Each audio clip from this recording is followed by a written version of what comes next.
ಅಬ್ಬಬ್ಬಾ! ಅದೇನ್ ಪೋಸು, ಅದೇನ್ ಫೋಟೋ, ಅದೇನ್ ವಿಡಿಯೋಗಳು. ಸಿನಿಮಾ ಸ್ಟೈಲ್‌ನಲ್ಲಿ ಪ್ರೀ ವೆಡ್ಡಿಂಗ್ ಫೋಟೋ ಶೂಟ್. ಖುಷಿ ಖುಷಿಯಾಗಿ ಸಪ್ತಪದಿ ತುಳಿತಿರುವ ಜೋಡಿ.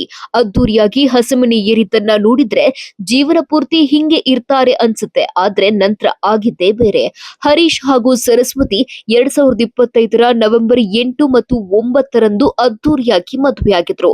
ಮದುವೆಯಾದ 2.5 ತಿಂಗಳಲ್ಲೇ ಪತ್ನಿಯ ನವರಂಗಿ ಆಟ ಬಯಲಾಗಿದೆ. ಪತ್ನಿ ಓಡಿ ಹೋಗಿದ್ರಿಂದ ಮನನೊಂದು ಪತಿ ಆತ್ಮಹತ್ಯೆಗೆ ಶರಣಾಗಿರುವ ಘಟನೆ ದಾವಣಗೆರೆಯ ಗುಮ್ಮನೂರಿನಲ್ಲಿ ನಡೆದಿದೆ. ಮುಂದೆ ನಿಂತು ಮದುವೆ ಮಾಡಿಸಿದ್ದ ಯುವತಿಯ ಸೋದರ ಮಾವ ಕೂಡ ಅವಮಾನ ತಾಳಲಾರದೆ ಸೂಸೈಡ್ ಮಾಡಿಕೊಂಡಿದ್ದಾನೆ.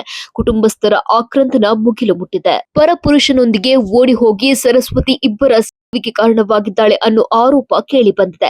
ಸರಸ್ವತಿ ಸೇರಿ ಆಕೆಯ ಕುಟುಂಬಸ್ಥರ ವಿರುದ್ಧ ಸೂಕ್ತ ಕಾನೂನು ಕ್ರಮ ಕೈಗೊಳ್ಳುವಂತೆ ಹರೀಶ್ ಕುಟುಂಬಸ್ಥರು ಆಗ್ರಹಿಸಿದ್ದಾರೆ. ಇನ್ನು ಹರೀಶ್ ಪತ್ನಿ ಸರಸ್ವತಿ ತನ್ನ ಪ್ರಿಯಕರ ಶಿವಕುಮಾರ್ ಜೊತೆ ಎಸ್ಕೇಪ್ ಆಗುವ ದೃಶ್ಯ ಸಿಸಿ ಕ್ಯಾಮೆರಾದಲ್ಲಿ ಸೆರೆಯಾಗಿದೆ.